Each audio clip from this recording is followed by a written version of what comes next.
These mountains are the most important resource of the people of Ifugao. From these mountains and the challenges it posed to food cultivation, our Ifugao ancestors have developed what could be one of the most stunning feats in agricultural science and engineering in the entire world.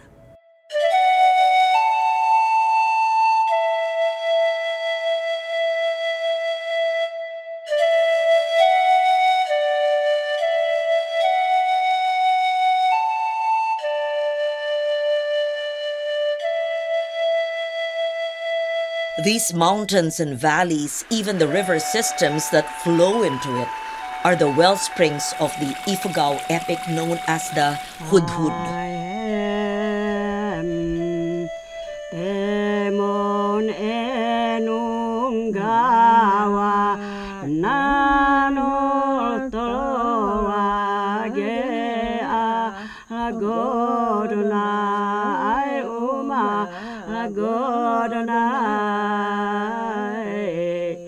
The epic chant tells about ancestral heroes, customary law, religious beliefs and traditional practices, and honors the land and the rice that grows from it.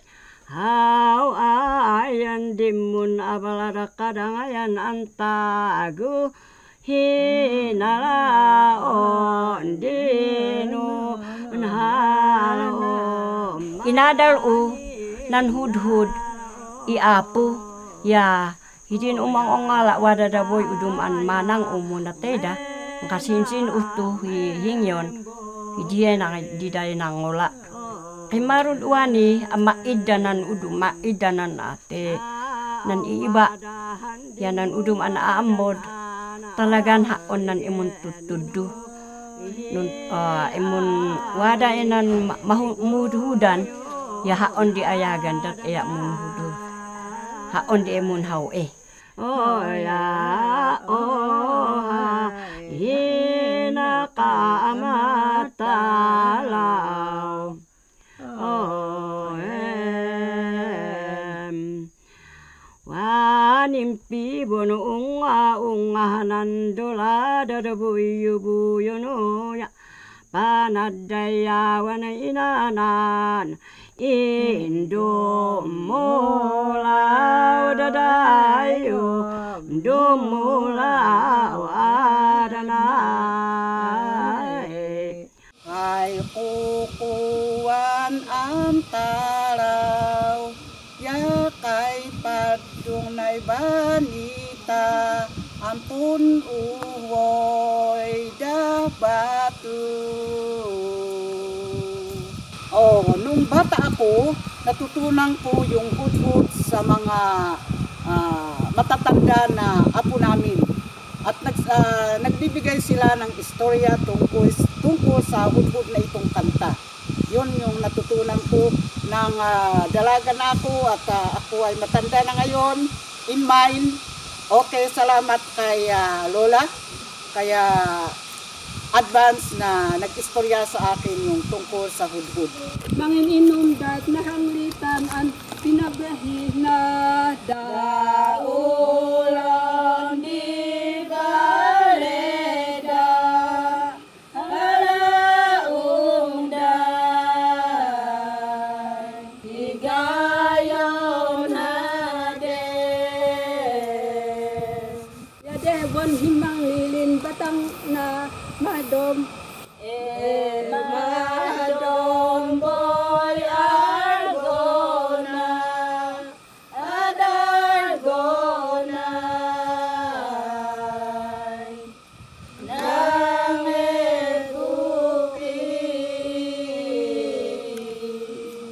numbang aday kintara binoy kati munahal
Ruben Gumangan is one of Ifugao's most zealous culture bearers, a master in weaving and dancing, and also a munhawi. La dan da da la dan da gawa ayagawa nai noi ahit gono hadon aimudyawan ipagidi pom banangan na bana no agapawan dapa apawan dai. Nung kasi bata ako, nung mga 6 years old, kinuha ako ng lola ko para mag-igib ng tubig, mag-alaga ng manok. Dahil ginagabi, puntang umaga, ginagabi yung lola namin. Sabi ko kay tata, ba't ibinigay mo ako kay lola? Sabi niya, walang kasama ang lola mo. Pag umuwi kami, sabi ko, anong mga kinukuwento ninyo? Hindi ko naiintindihan. Sa gabi, bago kami matulog, yun, kinukuwento yung buhay ni Bugan, ni Aliguyon. Yung kwento ni Bugan, yun ang anak ni Indanguna, ng Pangiwan Ingon Hadon, the beauty queen. Marami siyang suitors, mangliligaw, kaya nung mag-teenager siya, so that the entire village or the other neighboring barangays will know that si Bugan ay dalaga na. Yung mga lalaki sila ang hahanap ng mapangasawa. Hindi ngayon na yung mga babae ang naghahanap. So kapag may okasyon sa isang lugar, doon sila makapunta yung mga handsome gentlemen para kung sino ang suited yung sayaw nila, tawa niya, yung pag nagngunguya siya ng nganga, parehong red na red yung nganga, nagbabagay sila. Para kung hindi daw luto na itim, hindi sila bagay. Hidayutun nap-nap gotan ni binahin ina danahin indang unayanay ay impango iwan. Kailangang alam mo na yung mga kwento dahil kung araw na pupunta na wala na yung mga mumbaki, at least may alam ka. Nayanay uno daknan agamit ina danahin dango nayanay adi gono hadon ahuman landia idali bimoy kat ana o amodan bulan The Hudhud. We marvel at the thought of how this centuries-old tradition of the Ifugao persists alongside the sacred rites of planting the tinawon, their heirloom rice.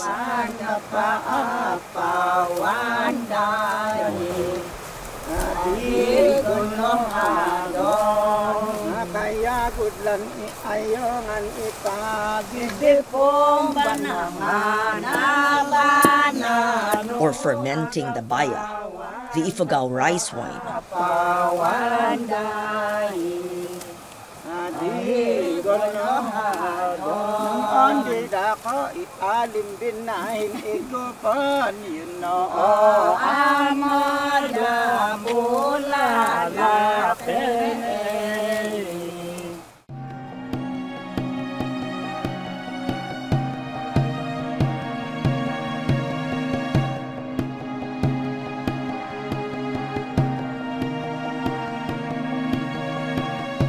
For culture bearers, their bodies are the vessels of memory.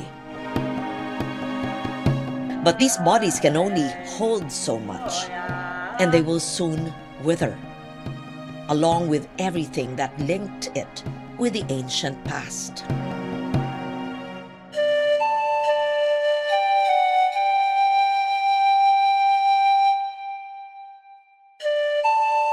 In Ifugao, the value of agricultural lands is slowly diminishing.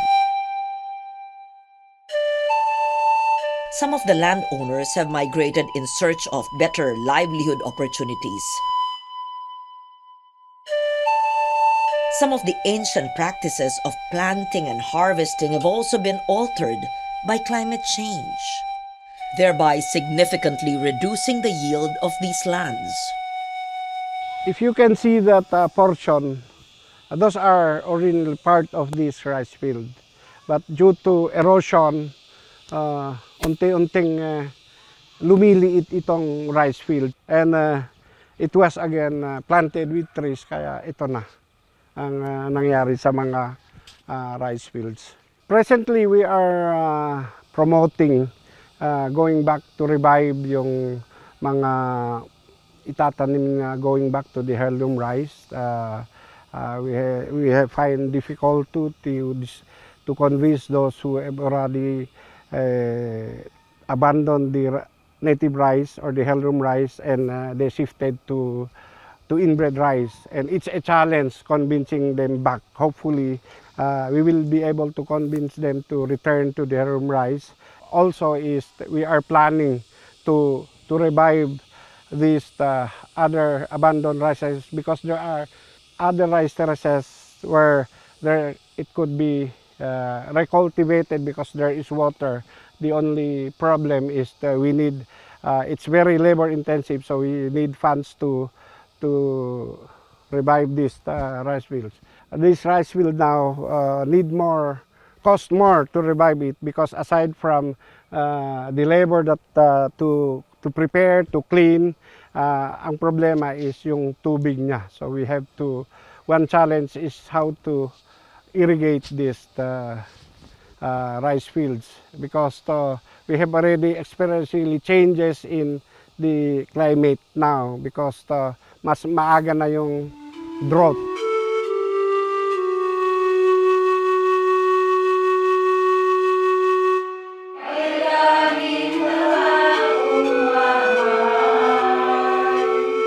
Even the steadily growing number of evangelical churches pose a threat to the resilience of the epic story of the Hudhud. Kung sana hindi sinasabi naman nagtuturo ng salita ng Panginoon na masama yun, di gugustuhin ng mga bata. Ngunit yung mga point teachers ngayon na kinukwento ko, ginugusto naman nila. Kaya sabi ko, kung gusto ninyo, yung mga bata, kung gusto turuan yung mga anak ninyo, kagaya ng ginagawa namin sa Kiangan, yung SLT, School of Living Tradition, dadalhin yung mga anak, apo ninyo para ituro.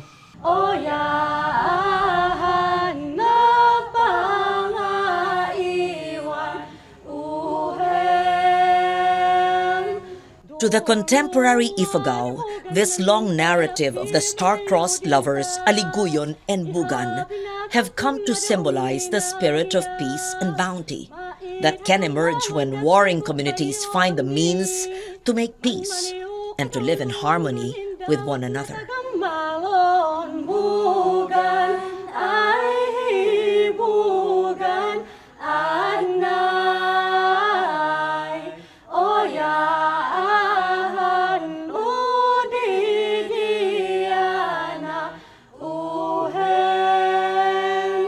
Today, the continued practice of the Hudhud chanting is carried out through the schools and the local government units.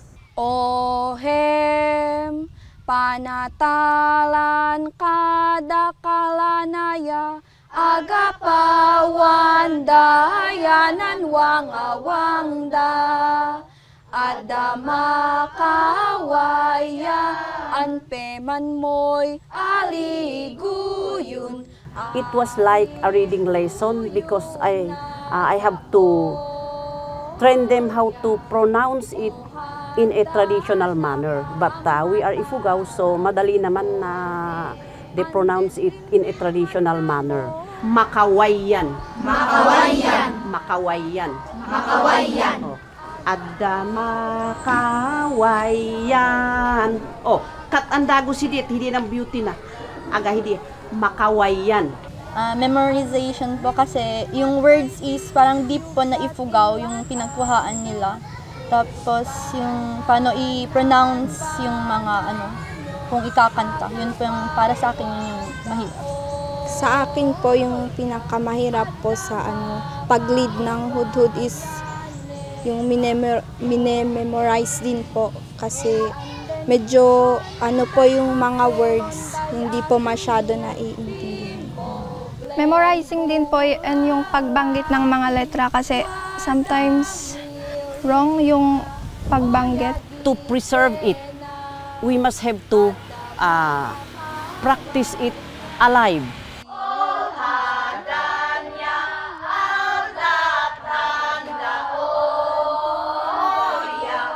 Na yung hudhud is to be sung during harvest, during death of an elderly, during entertainment, and during the bogwa, yung the washing of the bone.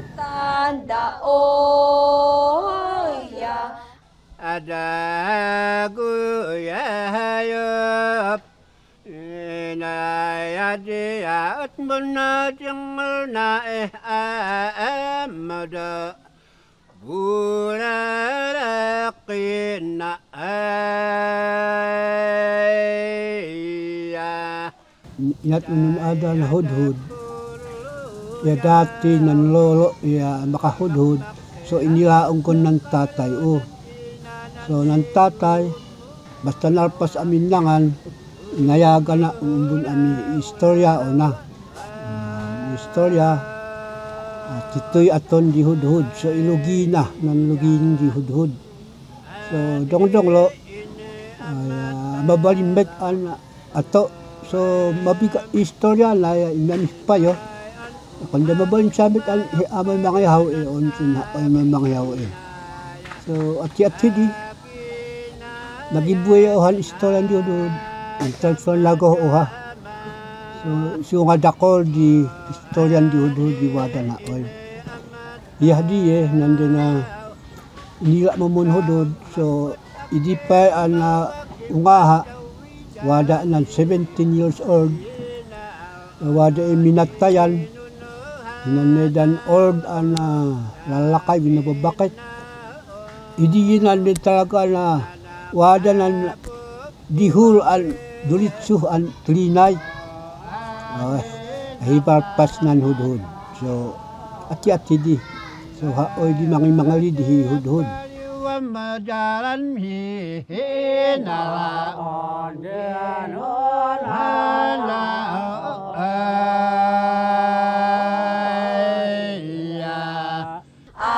Aliguyo na yaoya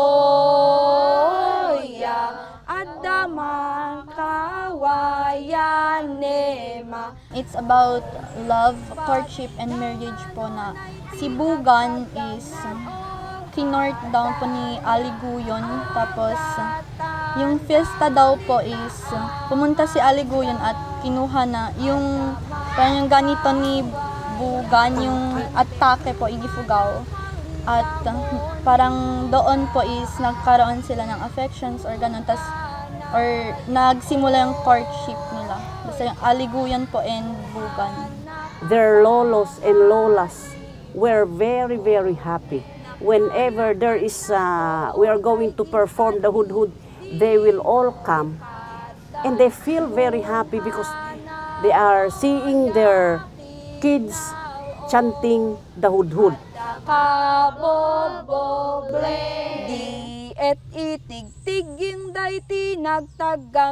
We want our younger generation to learn hudhud not through rote memorization. Our culture bearers need to be expansive and exploratory in their teaching approaches. The hudhud, after all, is not mere performance before an audience. It is intertwined with every aspect of the Ifugao lifeways.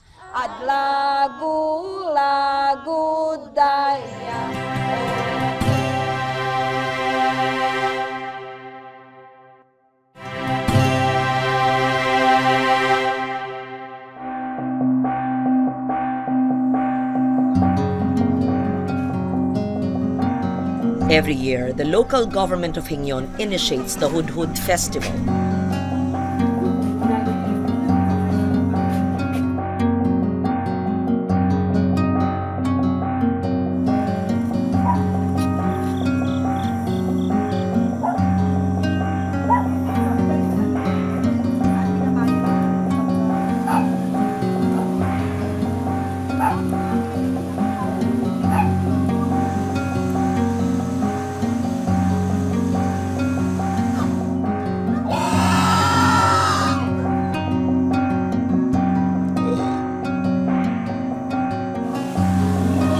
a series of festivities surrounding the harvesting of the heirloom rice.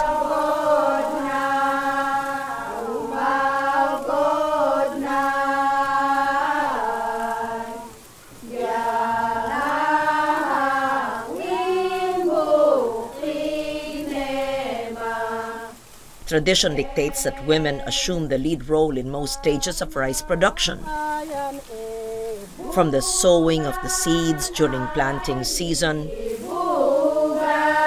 to the harvesting of the rice stalks when the fields have turned gold.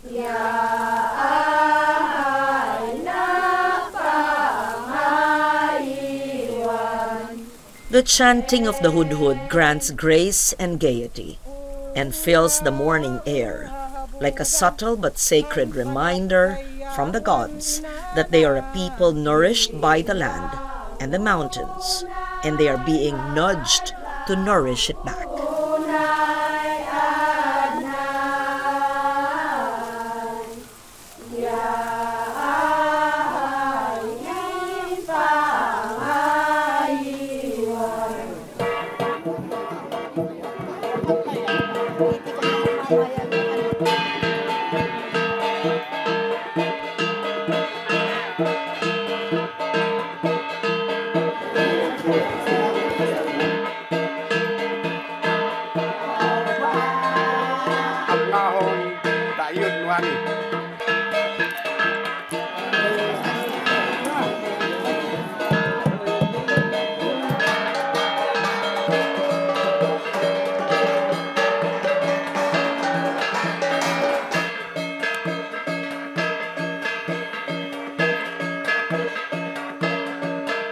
Mayor Nanula, what is the greatest challenge for local governments and local chief executives to help preserve our intangible heritage or culture traditions, especially the hudhud? The greatest challenge in our locality is how to convince our people and the various stakeholders that this is a race against time. And to achieve results, we have to rely on the synergies that different participants will help us.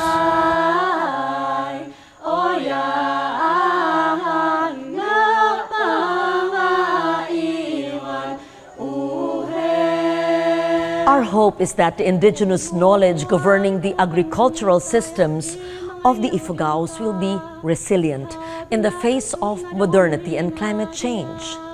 Our hope is that the hudhud, proclaimed in 2008 by UNESCO as a masterpiece of the oral and intangible heritage of humanity, will live on, not only as performances during a showcase or as an exhibit meant for festivals and tourists, for the agricultural lands and the hudhud are inseparably linked in the life world of the Ifugaos. This is Loren Legarda bringing you the emblems of Dayao, our knowledge, our pride. Ada ka boboble di et itig-tig yung dayti nagtagamnad ol hadanya aldatan dalita anganda panagamanda ada makawayaan kay punkil-kil banan bulik-lik bulik yayun na oya at lagu daya ohe